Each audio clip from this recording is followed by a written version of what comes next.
ये हर भारतीय का संकल्प है। मुझे खुशी है हम भारतीय ही नहीं बल्कि दुनिया की हर संस्था, हर एक्सपर्ट इसको लेकर आश्वस्त दिख रहा है। Friends, the IMF sees India as a bright spot in the global economy.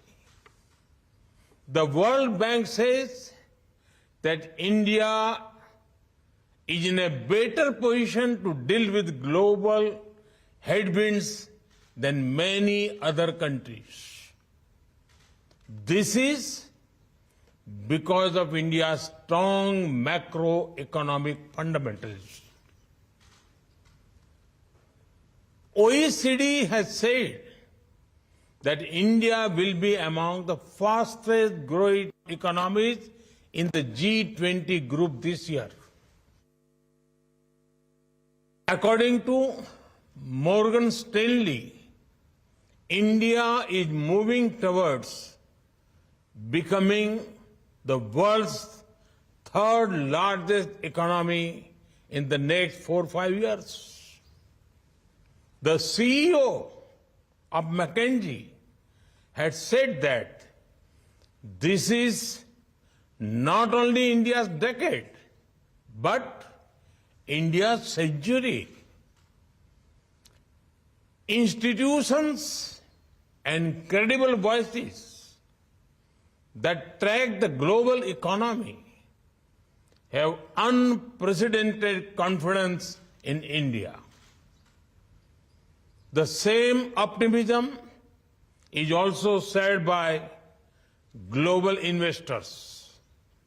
Recently, a prestigious international bank conducted a survey.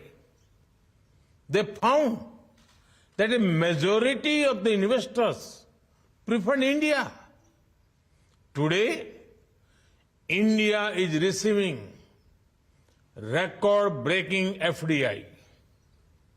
Even your presence among us reflects this sentiment.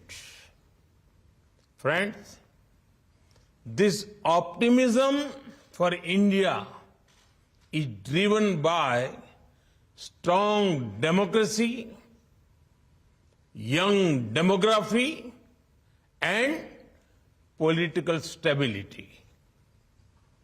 Due to this, India is taking decisions that boost ease of living and ease of doing business.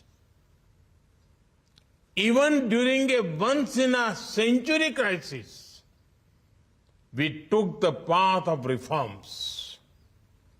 India has been on the path of reform, transform, and perform since 2014. The Atmanirbhar Bharat Abhiyan has imparted greater momentum to it. As a result, India has become an attractive destination for investment. एक स्थिर सरकार, एक निर्णायक सरकार, सही नियत से चलने वाली सरकार विकास को अभूतपूर्व गति देकर दिखाती है। देश के लिए हर जरूरी फैसले उतनी ही तेजी से लिए जाते हैं।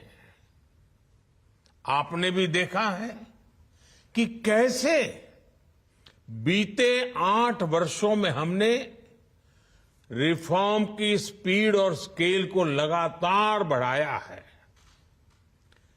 बैंकिंग सेक्टर में रिकैपिटलाइजेशन और गवर्नेंस से जुड़े रिफॉर्म्स हो, आईबीसी जैसा मॉडर्न रिजोल्यूशन फ्रेमवर्क बनाना हो, जीएसटी के रूप में वन नेशन वन टैक्स जैसा सिस्टम बनाना हो, कॉरपोरेट टैक्स को ग्लोबली कॉम्पिटिटिव बनाना हो, सोवरिन वेल्थ फंड्स और पेंशन फंड्स को टैक्स में छूट हो,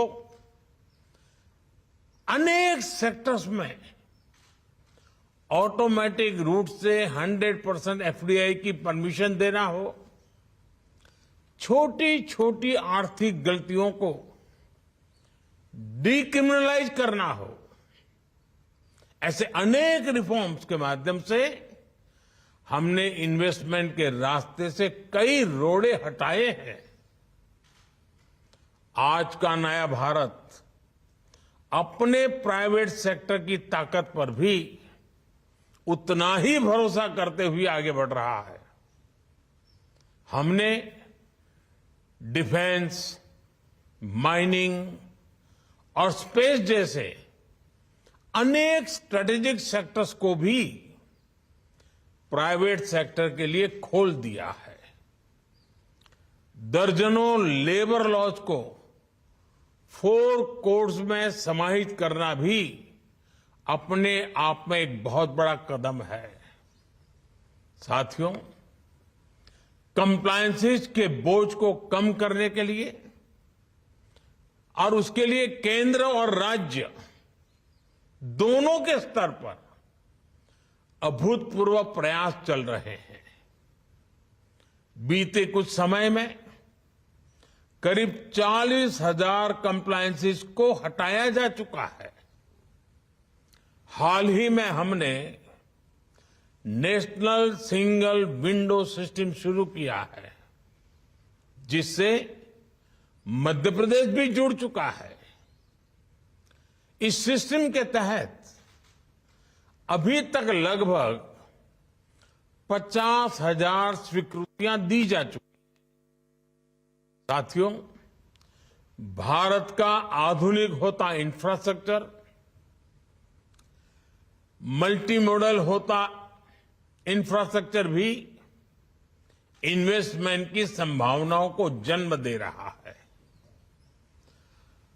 8 वर्षों में हमने नेशनल हाईवे के निर्माण की स्पीड दोगुनी की है।